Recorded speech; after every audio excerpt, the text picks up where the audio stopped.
बिस्मिल्लाहिर्रहमानिर्रहीम। अस्सलाम वालेकुम दोस्तों, मैं हूं ज़ीशान और आप देख रहे हैं Pakistan pigeon club YouTube channel. दोस्तों, उम्मीद करता हूं आप सब खैरियत से होंगे। दोस्तों, आज का हमारा टॉपिक है मुख्तलिफ बीमारियों की अलग वैक्सीन।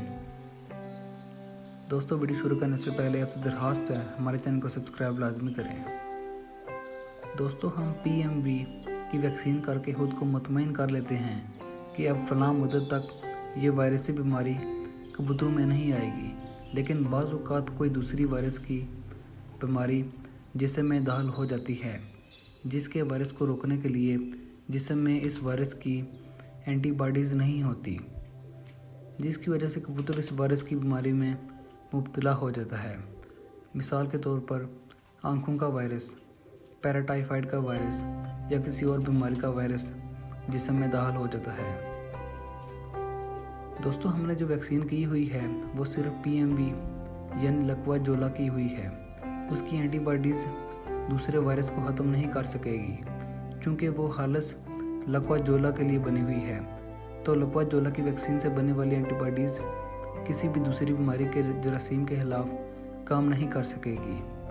मिसाल के तौर पर इंसानों के बच्चों को मुख्तलिफ बीमारियों से बचाने के कतरे और इंजेक्शन लगाए जाते हैं, लेकिन वो कतरे और इंजेक्शन कोरोना या डेंगू के वायरस को नहीं मारते।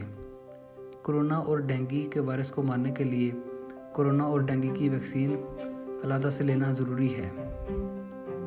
इसी तरह कबूतरों में भी कोई ऐसी वैक्सीन नहीं जो हर वायरस को मार सके, हर वायरस से बीमारी को तहफ़्फ़ुज़ कर सके। इसी तरह जैसे ही कोई दूसरी वायरस की बीमारी परिंदों में आती है तो उसके मनफी असरात रद्द-ए-अमल शुरू होना हो जाते हैं और कबूतर कमज़ोर होना शुरू हो जाते हैं।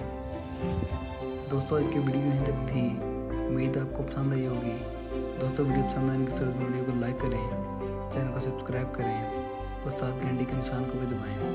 अल्लाह हाफ़िज़।